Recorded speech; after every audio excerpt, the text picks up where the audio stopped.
Football Manager 2023 is on the horizon, so in today's video I am going to be giving you 10 save ideas for when the big release rolls around, and I promise you it won't just be your Bordeaux, your Taunton Towns or your typical Premier League saves, despite the fact that Steve Cooper has essentially been playing Football Manager in real life this past summer.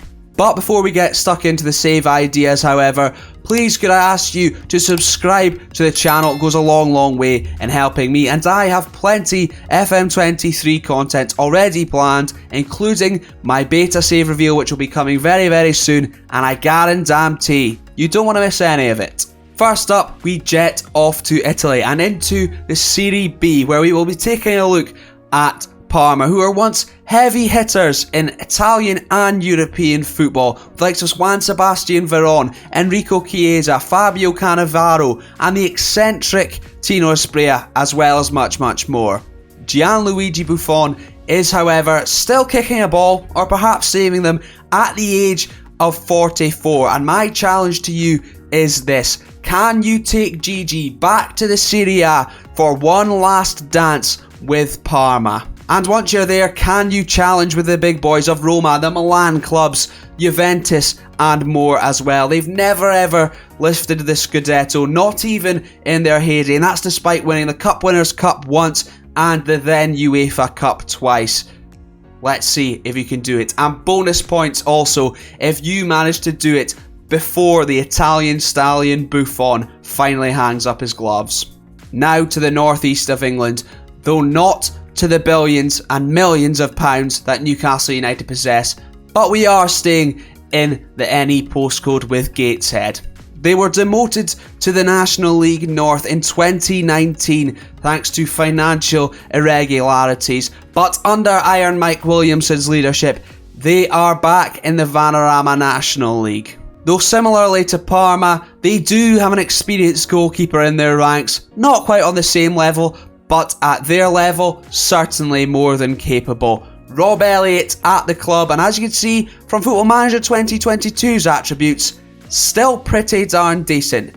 I'm sure they might decrease a little bit in Football Manager 2023, but he's still very capable. And as well as that, they've still got quite a few former Newcastle United youth prospects on their books too, such as Tom Allen and Adam Campbell. They've competed in the playoffs for promotion to the Football League before, but have never succeeded. But are you the correct candidate for the job? Can you take them into the Football League and up the ladder, surpassing Newcastle's millions and billions perhaps? It will be tough competition, but it will be true non-league to legend stuff, passing Sunderland and Middlesbrough on the way too. If you do take up this challenge, your home will be the Gateshead International Stadium with 11,800 capacity. Fantastic infrastructure at that level. League 2, League 1 also, and perhaps into the Championship.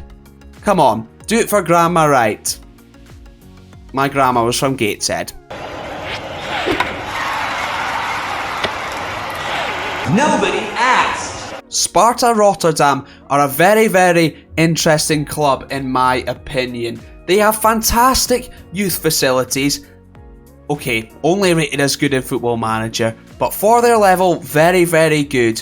And they've contributed to the careers of Memphis Depay, Gini Wijnaldum, Danny Blind, and much more, including Anwar El Ghazi, Kevin Strootman, and Jetro Willems. However, over the years in Rotterdam, Sparta have been somewhat outcasts, with Feyenoord and Excelsior performing some sort of a strategic football partnership that lasted a fair while from 1997 to 2005 that saw Feyenoord giving Excelsior players either for free or on loan, totally leaving Sparta out, which only fueled their hatred for the other two clubs even more.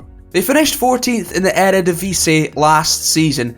Not very good, slightly above the relegation spots, but this season all three Rotterdam clubs are in the top flight, with Excelsior being promoted. My spidey senses tell me it's going to be tasty, but the challenge for you is to utilise their youth system and turn them into Dutch footballing giants, conquering Rotterdam on the way and turning their stadium, Het Kasteel, which translates to the castle in English into a fortress.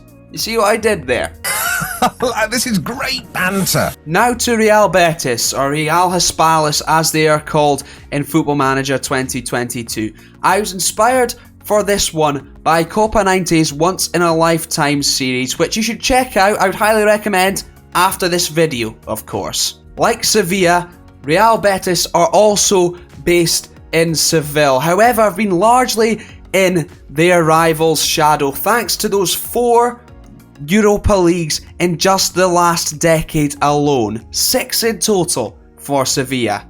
But Betis have a massive fan base all over Spain, and last season they added their 3rd ever Copa del Rey in the 2021-22 season. But unfortunately for them, they have not won La Liga since before the First World War, and it's your job to change that. And perhaps you can go on to steal some of Sevilla's limelight in European competitions as well. Perhaps go on to win them. Maybe you'll even take it as far as winning more European competitions than them. It'd be great if you met in the final, but you'll have some help of some big names. Claudio Bravo, Nabil Fekir also there, William Carvalho, and of course, Joaquin. Still going at now the age of 41. He's not quite Buffon, but there's a theme of legends still kicking a football going on here, isn't there? And sticking with my Copa 90 inspiration, next up is Trabzonspor. I think I've said that right. As you can see, they absolutely dominated Turkish football in the mid-70s to early 80s, but last season they won their first league title since 1984. My challenge for you is if you can take Trabzonspor, defend their title and turn them into a Turkish powerhouse once again, fending off the big Istanbul 3, Beşiktaş, Galatasaray and Fenerbahce. It won't be easy. There's also Bursaspor you've got to contend with too, as well as a few others, but it should be fun. They've got a very, very decent team. They've got Shakir, the goalkeeper, Slovakian legend Marek Hamšík. They've got Enes Bardi, Maxi Gomez, Nasi Unavar, as well as Mark Bartra, and of course Trezeguet. Not that Trezeguet though. If you can hold on to these players and also add to it, I think you could be on to an absolute winner, and maybe you could take their wild fan base on a couple exciting European journeys too. Similarly to Trabzonspor, Ferencváros just won their domestic league, and they've got a decent squad too in Hungary. The difference being they have won a total of 33 league titles, including 4 on the bounce. So can you do what Celtic couldn't and win 10 in a row? Now this may seem like a fairly straightforward save. The rest of the Hungarian league, whilst okay, there is some decent teams, not particularly fantastic. So as well as attempting to win 10 in a row, my challenge to you is to build Hungary as a nation overall. Take them into being a top 5 European league perhaps. It won't be easy at all, but it would be a very, very fun one. Their national team is indeed on the rise, of course, in real life too right now, and they had one of the best ever players to have played football, Ferenc Puskás. He was born in Budapest. That is where Ferencváros play. Can you build them up to be superb?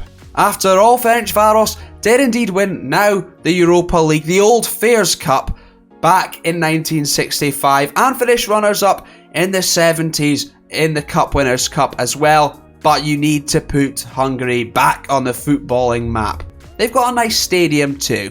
Now, not sure if I'm going to be pronouncing this one right, but Lehov, we'll stick with that, have contributed to many fantastic footballing careers, including Pog Pogba, Riyad Mahrez, Steve Mandanda, Alassane Diarra, Jean-Alain Boumsong, and of course the great Charles Nzogbia as well. And rightly so, given the players I've just listed in Football Manager 2022, they have a pretty good youth infrastructure that you can utilise, and presumably that will continue and carry over into Football Manager 2023. Despite all this though, they currently sit in Ligue 2, I think that's right, I didn't do French in school, the second tier of France. They finished 8th last season, So they don't have too far to go to get into that promotion contention at all. There will be work to do, but if you can get them into Ligue 1, yes, that is correct. I'm getting confused with all these French numbers.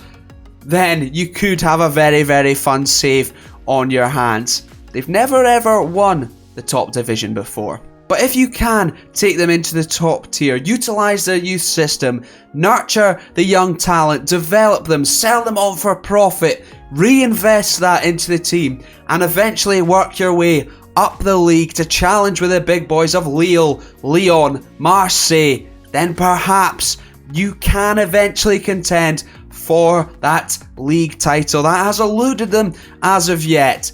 It won't be easy with PSG's millions and billions also, but it could be potentially very, very fun. And perhaps you could even go on to win a Champions League before PSG do so. It wouldn't be easy, but it would really, really twist the knife. Now let's head back across the channel into the Sky Bet Championship and up to Blackpool, an area that's often associated with the Pleasure Beach and Illuminations. Their football team did have a stint in the Premier League for just one season in the 2010-2011 season. A season I remember quite fondly thanks to Ian Holloway mainly. Shut up, you plonker. But in honour of the recently retired Charlie Adam, can you take Blackpool back to the Premier League? First, you'll probably have to consolidate yourself as a championship side and work your way up. But if you can get there, can you survive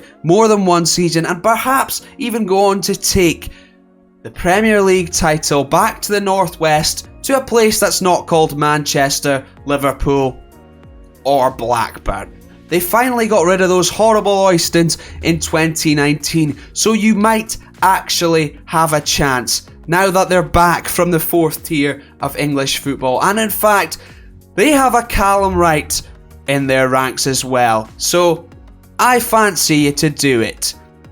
It's a shame he spells his name wrong though. From Blackpool, however, to Duisburg. MSV Duisburg, who currently sit in the third tier of German football. From Blackpool to Duisburg. That's never a sentence I thought I'd say. But as you can see, Duisburg have spent most of this century bouncing between the second and third division of German football. They were, though, founding members of the Bundesliga way back in 1963, but since then, certainly recently, they've not done too much top flight football, which must be tough given they're surrounded locally by the likes of Schalke, Dortmund, Mönchengladbach, Köln, and also Bayer Leverkusen. But one thing MSV have that those teams do not is a cool nickname. They're nicknamed Die Zebras, which, if written down and read in English, sounds a bit mean, but obviously it just translates to the Zebras. This save would be a big challenge, a long old slog, but if you are up for it and you fancy taking this side back to the top in the Bundesliga, then I think it could be a very, very fun challenge. But first, you'd have to get past some of the B teams of the teams I've just mentioned. So that's fun. Almost as fun as what I can imagine my trip to Duisburg was at the age of 18 months old after I just got out of a cast because I jumped off the kitchen bunker and broke my wrist. So my trip definitely has contributed to their inclusion in this video. But it could be fun. And last but not least, we are heading to Portugal. Sort of. Santa Clara do play in the Portuguese top flight, however, the Portuguese Premier Liga, but they are from an archipelago composed of 9 volcanic islands. Specifically, they're from Ponta Delgada, an area that has just 70,000 people in its population, and it is 1,445 kilometers away from Lisbon, or 897.8814 miles. So, there you go. Santa Clara were, however, the first team, and so far, only ever team, to have played in a UEFA competition when they're from the archipelago. So my challenge to you is to become the first team to win a UEFA competition when you're from the archipelago, and of course, dominate Portuguese football on the way too. Which won't be easy, given the fact the only teams that have ever won the top flight as we know it are Porto, Sporting Lisbon. No, they won't like that. I like it. Sporting Club, Benfica, Boa Vista, and Belenenses. Braga haven't even won it. It's going to be easy. Okay, I lied. It'll be very difficult, but it will be equally as fun. But there we have it, 10 save ideas for you that I have done all the digging for when Football Manager 2023 comes out. I hope you have enjoyed it. If you have, let me know by leaving a like on the video. If we get 20 likes, I'll do another one where I'll do the hard work all over again, and you can just click and then decide who you want to be. If you do decide to be any of these teams, let me know in the comments down below, but also just let me know in general who you plan to be for that first beta save. I know who I'm being. My save reveal will be out very, very soon, along with plenty more Football Manager 2023 content. You don't want to miss it, so make sure you subscribe. Thank you very much for watching once again, and as always, take care.